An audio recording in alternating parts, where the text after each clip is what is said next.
One of the hands, 35 years experience, fell off the rig floor.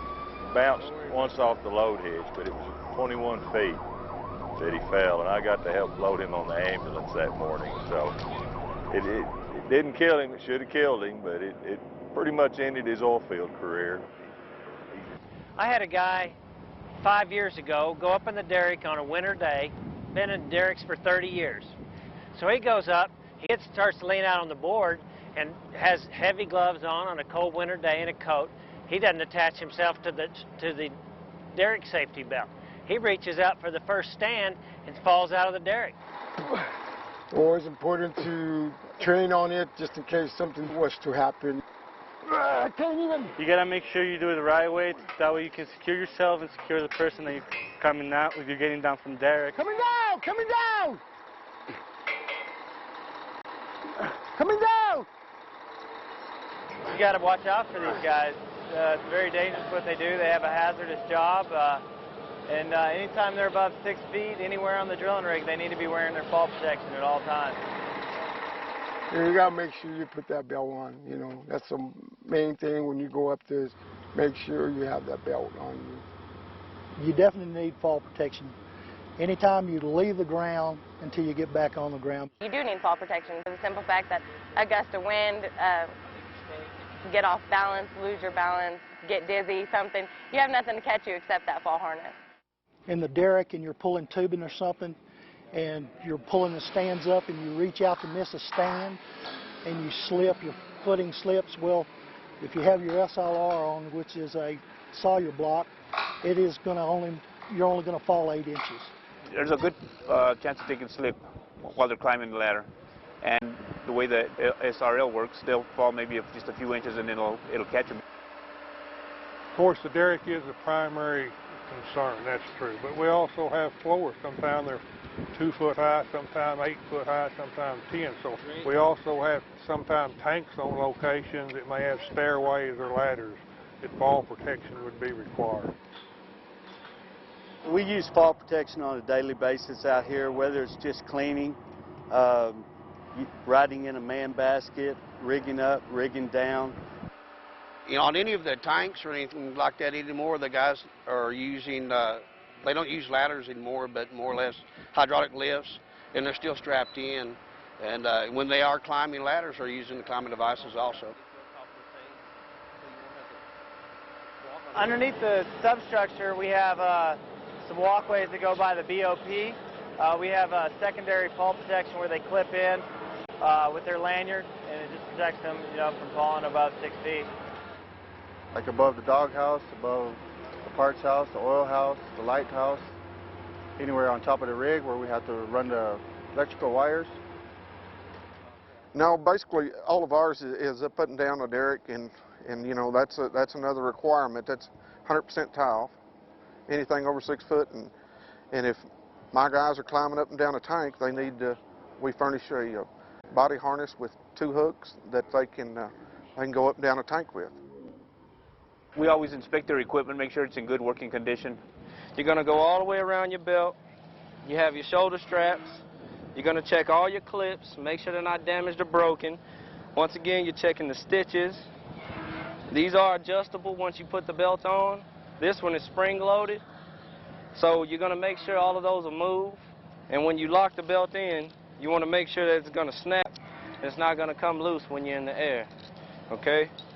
You're going to go around, check all your clips, all your buckles. They're not broken or loose or damaged. Turn your belt over, look at the back.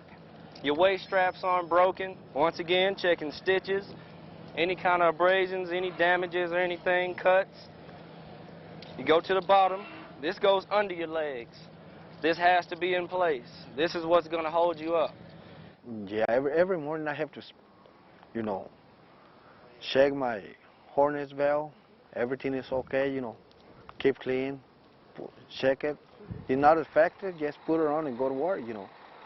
Next step, I go and check my SRL, you know, works, put it on and go to work, you know, try to work safely every time.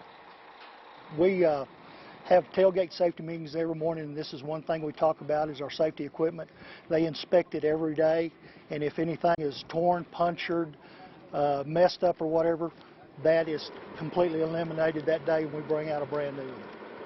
Our safety harnesses and stuff that we have the derrick man wears, it has to be perfectly fit. If it's too big, he can slide out of it. If it's too loose, it'll fall off of him. If it's too tight, he's very uncomfortable. Check your harness, make sure all the tags and everything's still in place. You gotta make sure it fits you. You gotta make sure it fits around your legs, or you're gonna be real sore from your legs if you're going to put them real.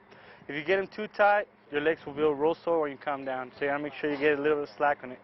As far as a new derrick hand, before we could have anybody go up there anyways, they have to go through an observation, and we do a evaluation on every hand, whether it be a floor hand or anybody that goes up to the derricks.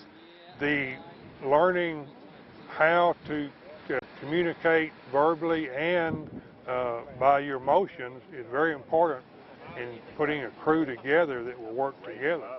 Yeah, it's all about teamwork. I mean, when you get a crew that works together so good, you have less chance of anything go wrong. We have to do it every day, watching out for each other and caring about who you work with.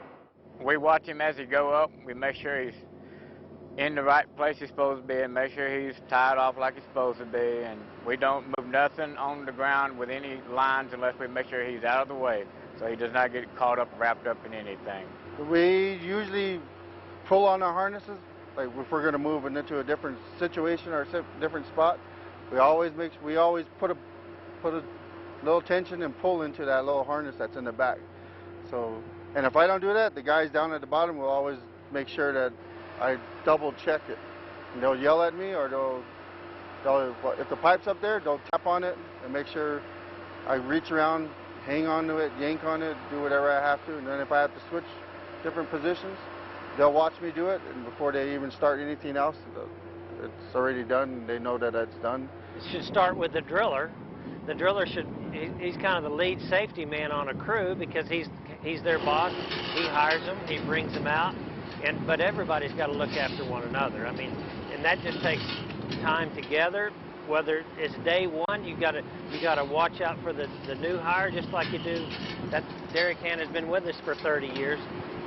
You want to get it done, and we're paid to get things done, but taking a couple of extra minutes, you know, will save a ride to the hospital in an ambulance. It takes everybody to do a good job and make sure everybody goes home, because, you know, you don't want to have an accident out here and have your friend get killed or something. And I mean, it takes everybody. We'd hate to see an accident. We'd hate to go to somebody's house and tell them, hey, you know, your dad didn't make it come home because he wasn't following his procedures for his work. 100% tie-off means that you're going to get to go home at the end of the day. One slip, and it can be the difference between life and death. And we always want to make sure that the young kids at home, that Dad comes home to them. You know, if you lose that income, you know, you don't get that much money for workman's comp. By the time you get it going and stuff, it'll take a while, you know, so it's better to do it the right way instead of doing it the wrong way or the easy way, you know what I'm saying? And I always wanted my fall protection there. I mean, there wasn't no ifs, ands, or buts about it. I got 3 boys and a wife at home that are counting on me to come home every day. Wear the right fall protection. It can save your life. Take pride in your job. Work safe. Don't risk your job, your health, your family, the ability to take care of them. Please, always wear your fall protection.